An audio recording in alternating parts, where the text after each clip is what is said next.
Forget frequently asked questions. Common sense, common knowledge, or Google. How about advice from a real genius? 95% of people in any profession are good enough to be qualified and licensed. 5% Go above and beyond. they become very good at what they do, but only 0.1%.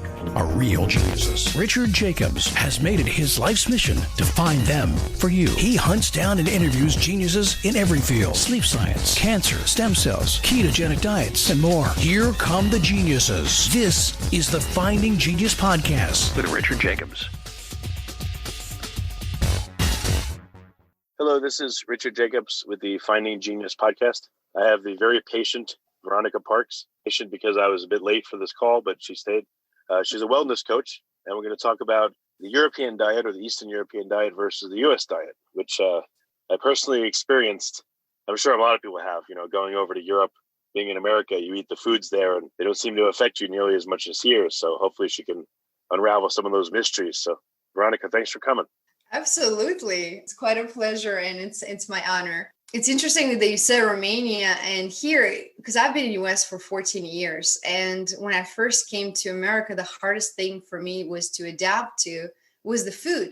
And you got to understand, I didn't even speak English. I never took an English class. I'm still learning to this day. And that was not the most difficult thing, was the food. My wife is from South Africa, and they emigrated to the US like 20 years ago. And she was like, oh my God, everything is ultra convenient. You can get whatever you want, whenever you want. And the portions are like enormous. So she had that shock moment when she came here too. I know. At first it's exciting. And then when you realize what it does to your body, then you start questioning things. At least that's the journey that I went on.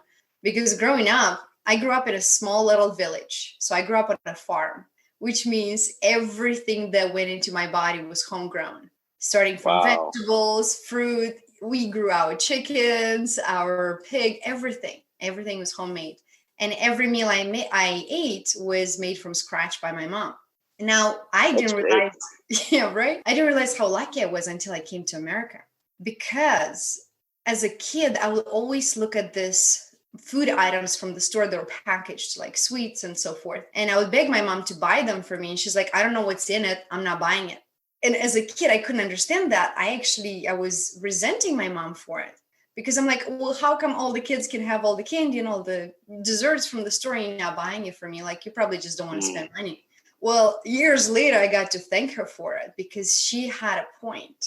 You don't know what's in it. Therefore, I don't trust it to put it in my body. Do you feel like you've had a good base of health support? Like, do you feel like you have a health foundation where you're less likely to suffer the effects of an American diet? Or do you think that the food here is so bad that it'll overwhelm anything? Yes and no.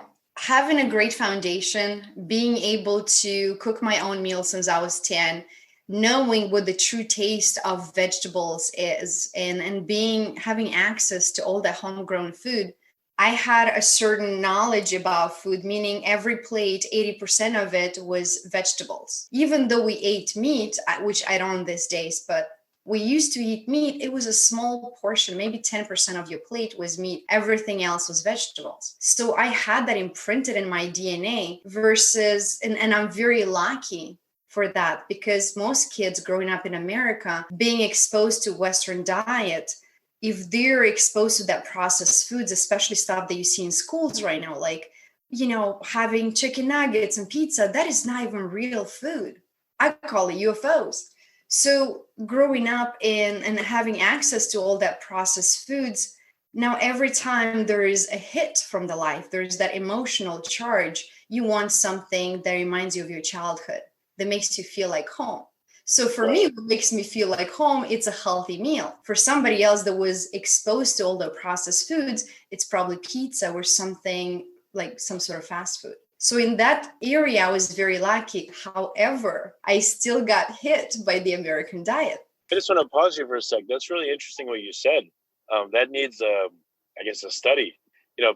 Kids that grow up eating a certain way, that's going to be when they revert, when they're upset or stressed, or, when they're as adults, not even as kids, but as adults, yes, they're going to revert back to that childhood comfort. And so parents that don't feed their kids well, they're setting them up probably for a lifetime of difficulty because they're going to revert to bad stuff they were eating, and you revert to the good stuff. Yep, absolutely. There's a solution to every problem. So there is a way out of that too. To answer your question from before, I still got affected by American diet. Meaning when I came here, I discovered peanut butter. And to me, it was the most delicious thing I've ever had. And I got addicted to it. So I would eat a whole jar with a spoon in 2 days. And I started gaining weight. Within a couple of months, I gained 12 pounds. And 12 pounds for my size, it was a lot. I'm 5'4", 5'5", something like that. So I couldn't understand why, being so disciplined in every area of my life, I couldn't stop eating the food that I knew was making me gain weight. So that's when my research started. I'm like, what is in this peanut butter that makes me so addicted? Like, I know it's bad for me to eat so much of it, and I just can't stop eating. And that's when I discovered the amount of toxins that are placed in many, many processed foods in America. And their sole purpose is to enhance the taste of the food. Not only that, but to make you addicted to it so you can eat more of it. How much willpower can you have to say no to something like that? Yeah, what are some examples of the additives that you see are linked with addiction to food and craving? So the biggest one that I actually share a lot in a lot of my teachings is the natural flavors. People see natural flavors on the packaging and they think, oh, it's natural, it must be good for me. And it's horrible. It's the opposite. It's the opposite. Yes. You see natural, run away. What is the natural flavors? Have you found out? So just to give a little background, like years ago when the whole studies came out, or China study with MSG, that it's making you addicted to food. So a lot of brands, they stopped putting MSG, where aspartame, all these exotoxins. However, FDA came up with a genius idea that as long as they're less than 65%, they can be disguised under natural flavoring, spices, especially natural flavoring. Wait, did you say under 65%? 65%, yes. 65%? Yes. That's like so a lot. You might think, oh, my 6.5. food doesn't have MSG. Yeah, it's a lot. And you think, oh, I don't consume MSG or aspartame or all those exotoxins that make me addicted to food, but you do. If you actually read the definition of natural flavoring by FDA, its sole purpose is to enhance the flavor of the food. It has no nutritional value. I did a press release a few months ago, and I was asking, did you know that you could be eating beaver butt?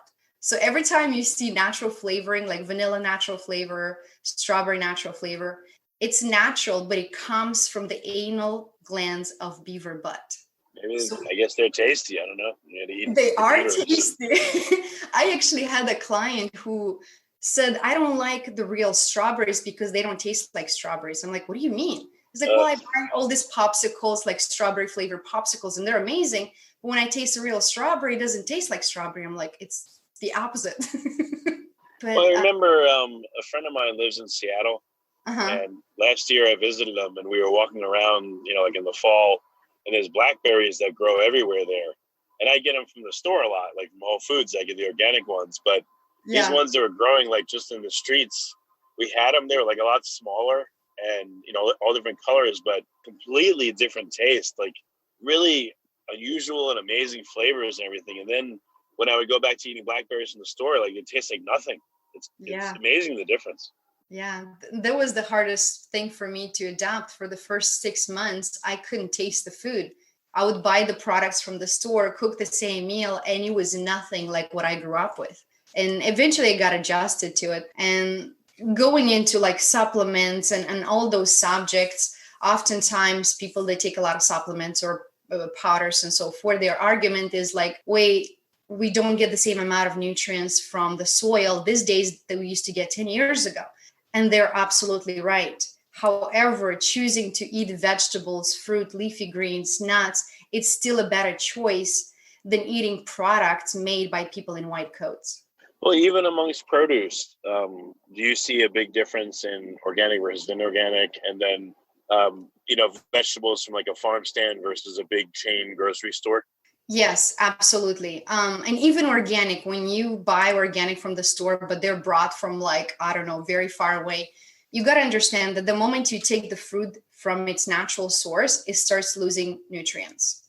Like you take an apple from the tree, the moment you take it off, you start losing nutrients. Now, if it takes a week for the apple to get transported to your store, maybe another week for you to buy from there, now you got 2 weeks of lost nutrients. Does that make sense? Well, I've heard some of the stuff gets stored for like, in refrigeration for weeks or months. So maybe Absolutely. longer than 2 weeks. I'm going on a positive side, 2 weeks. I like to look at the bright side of things. So yeah, that's why there is a group called CSA, and you can Google it. So they came up with this bright idea to create this network of all the farmers around your city, whatever city you're in. And for me in LA, I use Farm Fresh to You, which means you get your box at your door, but they're products locally grown around you. So they're organic farms, and you get the best and the highest nutrients possible. And I can tell the difference. If I eat an apple from there versus organic apple from the store, it's a day and night difference. So obviously, if you live in an area, you don't get access to those farm grown foods. I understand that organic is a great option. But if you do, any chance you get to have farm grown food, that's your best choice in area. What does the CSA stand for? It's probably some collective, something agriculture, like service agriculture, something like that. Yeah. So if we gave people like stir fry vegetables frozen in a bag from like Bird's Eye or something, it's probably the lowest level. Then, go actually in the produce aisle then the next level will be like, get only organic produce from your store. Then the next level, go to a farmer's market or do one of these CSAs and be a member. And, yes. I guess the top level is grow it yourself, obviously. But yes. Do you think that's like a good ladder of nutrition? The only one I would probably mention would be the frozen ones. So if the vegetables are from organic place and they're frozen and you buy them from the freezer, they actually have a high amount of nutrients if they come from organic place, because you freeze them right away, therefore you freeze those nutrients. Oh, so the thawing process doesn't destroy stuff? Yeah, so they can, and oftentimes, like, I get a lot of leafy greens because my biggest secret to everything nutrition-wise is my green smoothie. So oftentimes I get a lot of leafy greens and I don't want them to go bad. So I freeze them. And when I freeze them, I get those nutrients to last a lot longer versus keeping them in a fridge for several days or a week. So I know taste is probably, everyone's best indicator, but what about studies? Are studies being done? Have you seen that, again, studies are being done comparing frozen versus not, transit time, and which nutrients, decrease in which produce? Like, have you seen any of that? I haven't seen studies. I'm just speaking from the nutrient point. That's what I'm saying. Like, if the frozen ones, if they come from organic place, that's even a better option than something that has been transported maybe for weeks before it gets to your store. So I'm going back to the basic, how long did it take from the food to come from its source to your belly? The shorter that amount, the higher amount of nutrients you get. Okay.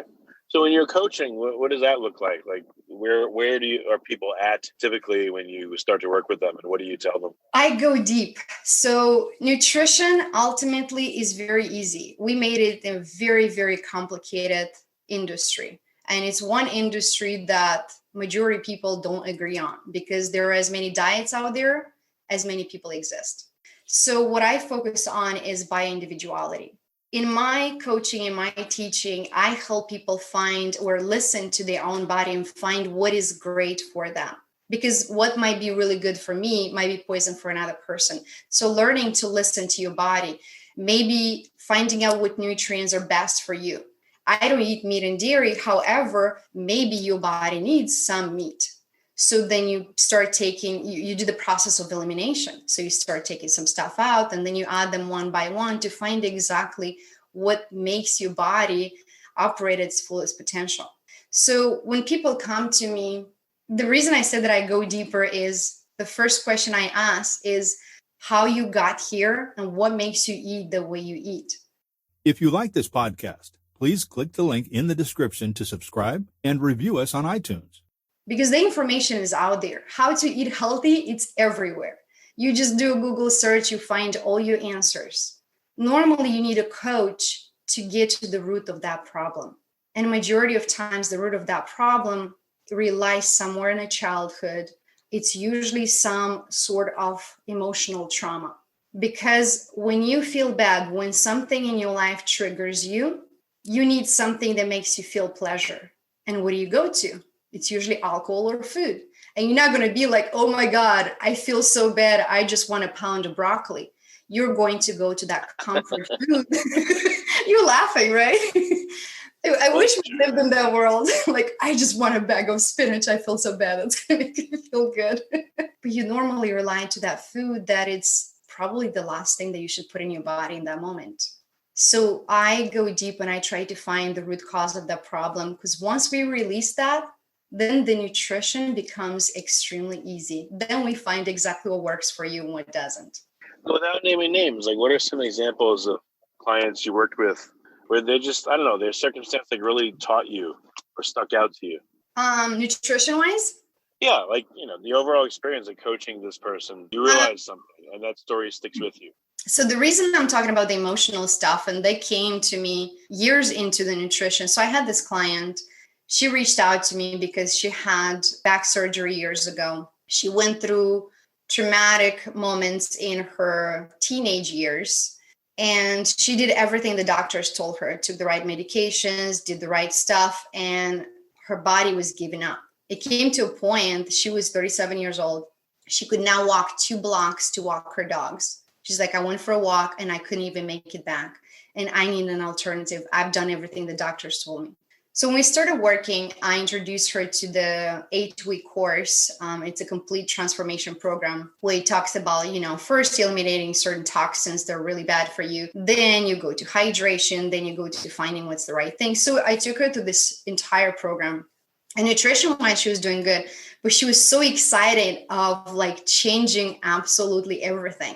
And my advice to her was, instead of going on a diet and cutting everything out of your life, which is so psychologically negative and is stressful, I like to make it easy. So instead of cutting stuff out, I was educating her on how to add more things that are nutritious. So you eat whatever you're eating, now add 1 green smoothie in the morning, because that's going to create a snowball effect. So within 7 days of just drinking that green smoothie, all of a sudden her taste buds start changing. And I remember she said, she called me and she's like, you were evil genius. And I'm like, why so? She's like, you told me that this green smoothie is going to change everything. And I just didn't believe it, because I was having a bad day and I went to get my favorite pizza that I grew up with. And I'm like, okay, it's okay. You made an exception. That's fine. She's like, no, you don't understand. It tasted like rubber. I'm like, okay. And what is the problem? She's like, I don't understand. I used to love this pizza. It has been my comfort food my entire life. And now it tastes so bad to me. And I'm like, that's exactly what happens. Instead of taking something out of your life, you start adding nutrients. Your body knows what it needs. And now when you get like this high amount of nutrients in 1 cup of green smoothie, your body starts craving more stuff. It starts cleansing a lot of toxins that you accumulated probably for years. Your energy improves. Now you have more energy to actually work out and move. Your mood improves. Now you feel lighter. You're starting, to think about ideas, creative things, maybe expand your business. So all of that start happening within a few days. And that's just the green smoothie. We went through the coaching. She coached with me for 1 month, and it got to a point that her pain came back. And as much she was dealing with back pain for 21 years. And like I said, when life hits you in a certain way, then everything hurts. And a lot of physical pain comes as a result of a lot of emotional charge that we keep in our body. So when it came to that, then she was fighting me into like doing any sort of emotional stuff. She's like, no, I'm just interested in nutrition. This is all I'm interested in. I just want to lose weight and do this, nothing else. So I said, okay. And when it came to that moment, she wanted to cancel the session because she's like, I'm in too much pain. I can't do any of this. So I said, it's okay. Just put the phone next to your ear. Let me talk to you. Let's find out what the root cause of that is. And it's interesting because she had to be in so much pain to finally let go of control and allow me to do what I do best. And I spoke with her for an hour using my NLP and energy healing and other holistic methods that I use. And at the end, her pain went from a 10 to a 2. She's like, I don't understand. My back pain, I've suffered my entire life. How is this like gone? I don't understand. And at the end of the session, she sent me this long email saying that she lost 3.5 pounds in one session. I was shocked of that too. And that got me to realize how interconnected everything is. When you let go of a lot of emotional charge from the past, your health, your nutrition level, everything else gets affected, including your finances. So that got me started into the more of an emotional healing side of the business. Okay, do just one more example of a case maybe that's very different but instructive? Absolutely. Actually, one of my early on clients had Crohn's disease. And at that time, I wasn't too familiar. I had a general idea what that is. And I by no means claim to have the answers to anything. What I know is that nutrition can create wonders in your body. How is that going to affect you? It differs from person to person. But my friend had a dream. He came to LA to pursue acting and filmmaking. So he comes to me and I had no idea he had Crohn's disease. And he's like, Veronica, I'm not feeling well. I'm actually sick. And he told me what he has. And he was ready to give it up and go back to Texas and have a surgery and just accept the life that he was given. And at that time, I knew he was eating really bad. Like he was eating all kinds of fast food and he wasn't treating his body the right way. So I just got this strong instinct and I'm like, no, like I'm one person, like I'm not going to let you give up. So I said to him, give me 1 week. Let me guide you on what is the right thing that I think you should be eating, whatever I'm feeling, what I'm channeling that you should be eating. And if it doesn't work, then you can go back to Texas and accept the life. What do you have to lose? So he gave me a week. And the first thing I gave him was the same green smoothie. And he's like, Veronica, you don't understand. I have Crohn's disease. I cannot have leafy greens. My body's going to I'm going to get inflammation from it. I'm like, that's sad to think that. That's pretty sad. I'm like, that doesn't make any sense. And then I Googled and there's a lot of like opinions in the same way. Like you don't eat, salads or whatever. I'm like, there's a difference between eating leafy greens in a salad versus a smoothie where it's all blended and your body doesn't have to do anything besides absorb the nutrients. So, and I'm like, anybody that tells me green smoothie is not good for them, I'm going to fight them on it. So I'm like, you give me a week.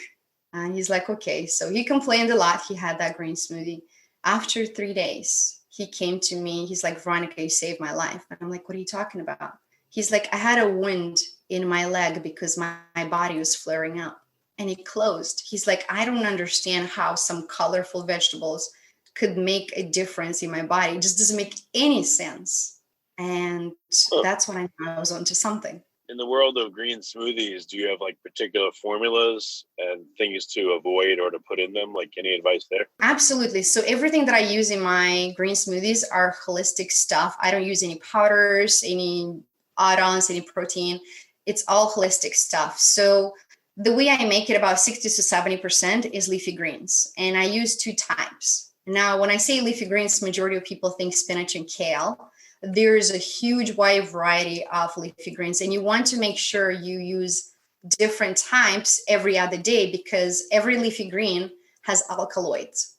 And now if you're having the same spinach every single day, it can actually over time become toxic for you.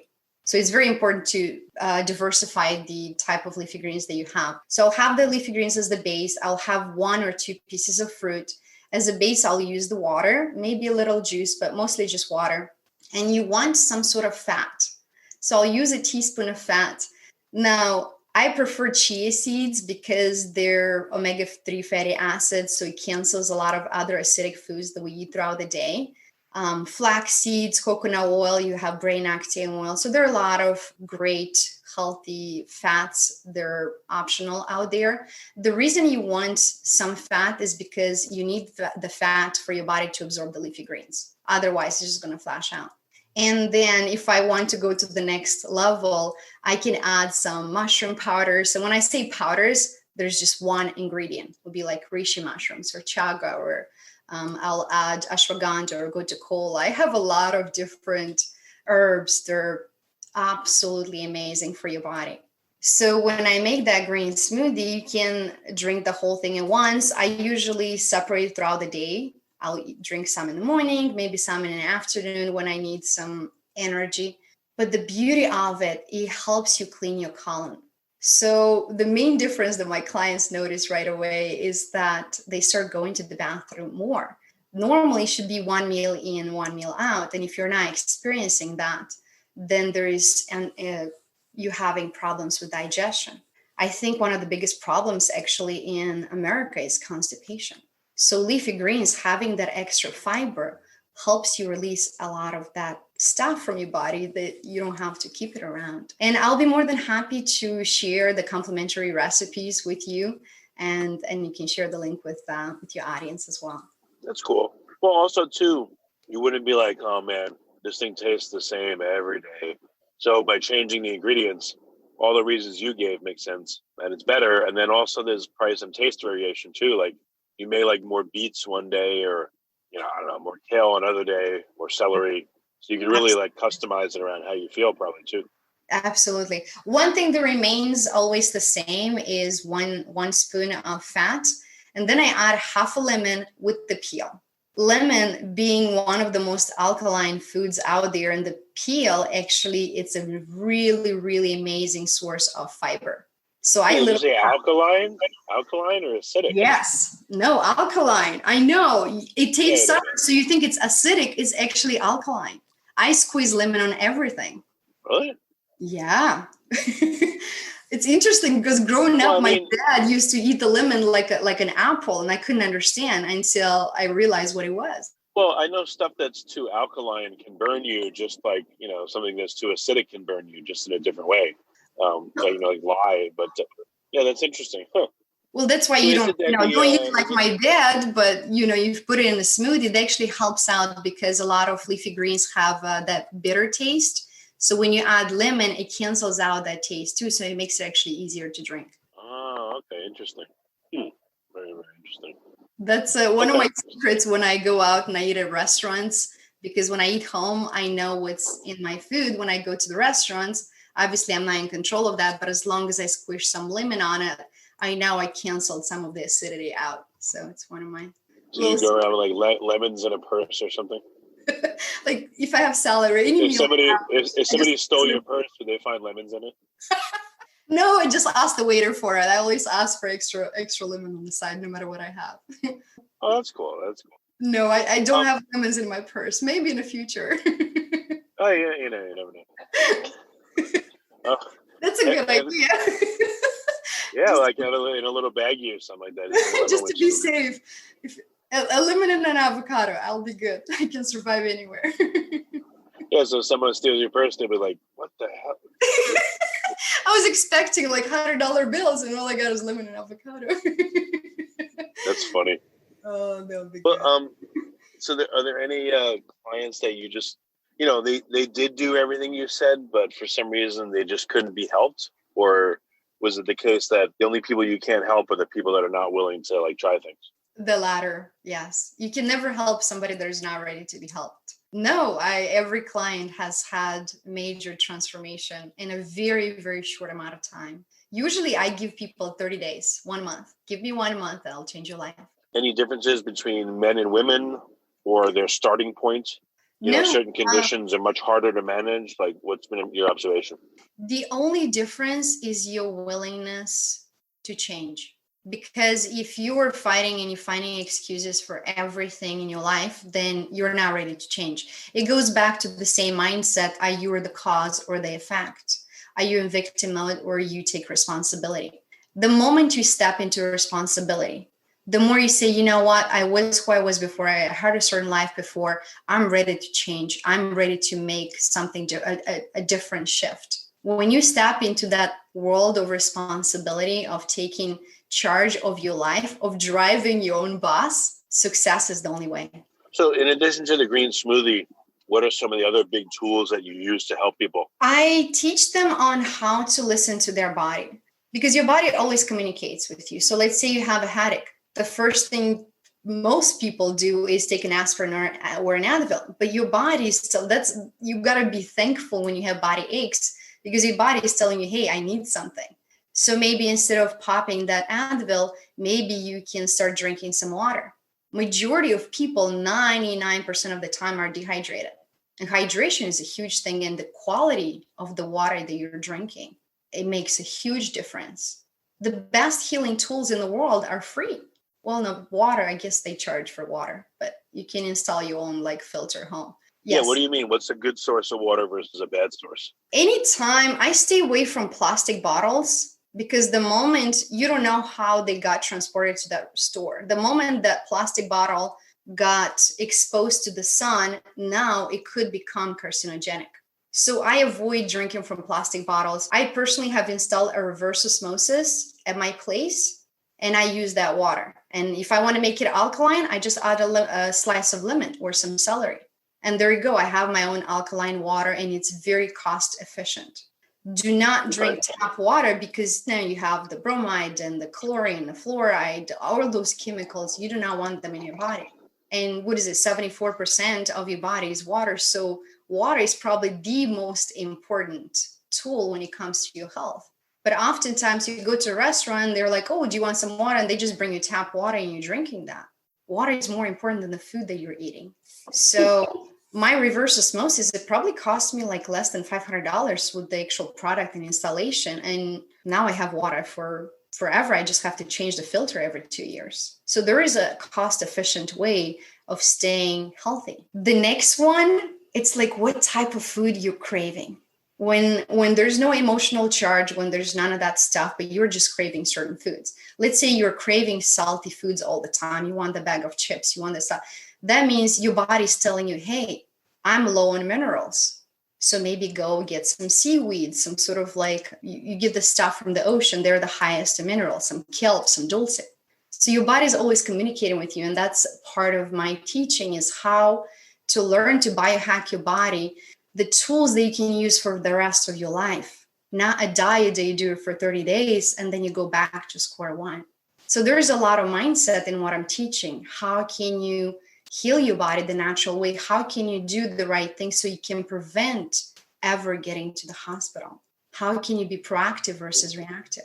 Oh, that's excellent. So working with you, what does it look like? Is it like a weekly Zoom session, or Yes. What are some of the programs and plans you have? So the 8-week program, it's actually evergreen, is already done. So anybody can use it anytime.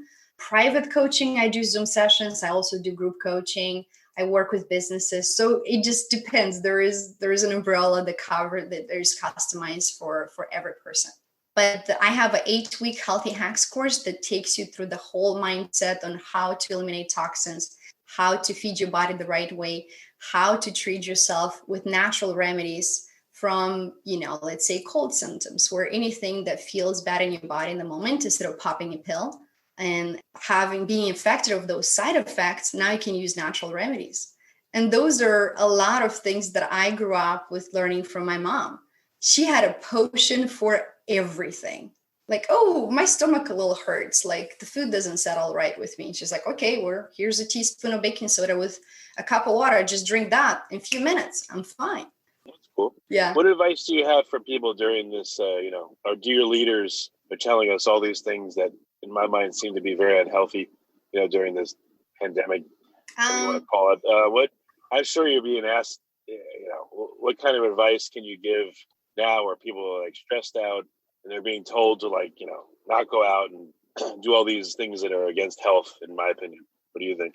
Absolutely. I have a mantra, and I hope that resonates with your audience, is listen to everyone, believe no one, and choose what empowers you. So if watching news every day adds extra stress in your life, then maybe take a break for a week or for a month and see how that increases your mood and how that increases your health. Trying to eliminate as many stressors from your life, that is the best way. If your body always tells you, if you're not feeling well, that means you're feeding your body or your mind with something that doesn't serve you. And I love that you said that, because a lot of what you're seeing on TV, first of all, a lot of it is exaggerated to a point that puts so much fear in people's minds. And what happens when you're stressed, when you're in fear? Your immunity level goes down. Now you're actually more prone to getting sick. So that alone should make you question, is this really beneficial for me? Can I focus on my family, on my loved ones, on myself, and live without those news for a month? Would I really miss so much? You'll always have people around telling you what's going on. But feeding your mind with that information constantly, that stress, now you're stressed, you're going to want that processed foods, you're going to want that sugar. It creates this ripple effect. So my advice to you is, if you can spend as much time in nature as possible, nature heals. You get the negative ions. Even 10 minutes in nature can give you that amazing feeling. Nature heals. It's the freest, most cost efficient, actually, healing benefit that you get. Go hug a tree. I always feel good just standing in the sun for 10 minutes, or, there's a trail near our house, going on the trail. It's hard to describe, but just feel better and calmer. And, with my kids, when I get them out and away from the damn screens, they act better. They're happier, even though they fight me at first, but they're always happier and better. Of course, they're teenagers. They want their iPads and the TV. It's addicting. All this social media, all this bombarding. It's like, it's an addiction. We have a lot of addictions. Food is only one of them. But I love that you said sun. Like, you need that dose of vitamin D. You need a certain amount of sun every single day. And when you're stuck to your computer, all you're absorbing is the junk light, the LED light. Now that puts you in that fight and flight mode. One thing I do when I'm at the computer for long hours, I bought this, it's called grounding mat. You plug it in and it emits this negative ions. It's almost a similar feeling as if you were walking barefoot in nature. So it connects you to earth. So that's a little hack that you can use if you're in front of the computer for many hours. Another one is, if you can replace as many light bulbs in your house to red light bulbs instead of LED white ones, because when you're absorbing all this light, this junk light, that puts you in the go mode, like fight and flight.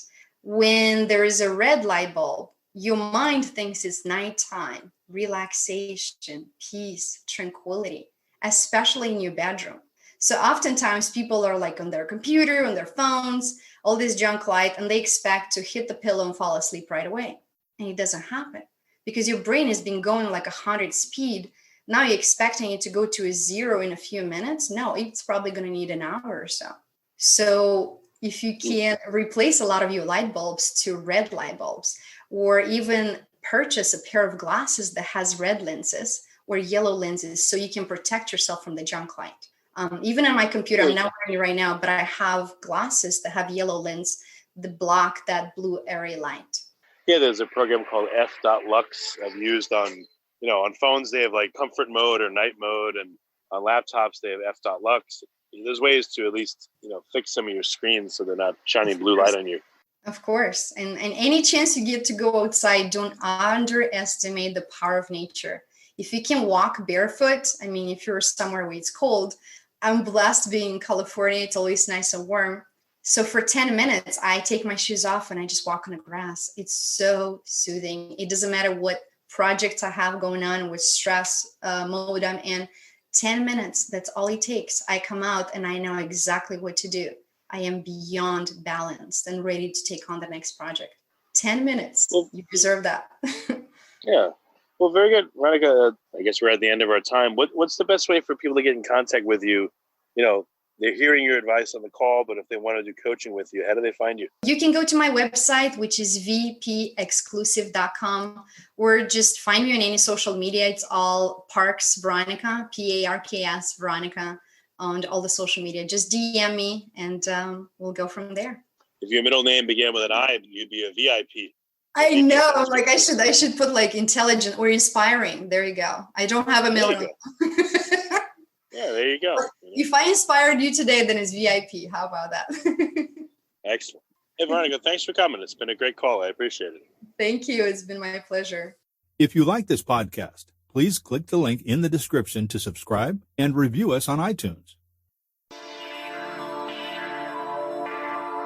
You've been listening to the Finding Genius podcast with Richard Jacobs. If you like what you hear, be sure to review and subscribe to the Finding Genius podcast on iTunes or wherever you listen to podcasts. And want to be smarter than everybody else? Become a premium member at findinggeniuspodcast.com. This podcast is for information only. No advice of any kind is being given. Any action you take or don't take as a result of listening is your sole responsibility. Consult professionals when advice is needed.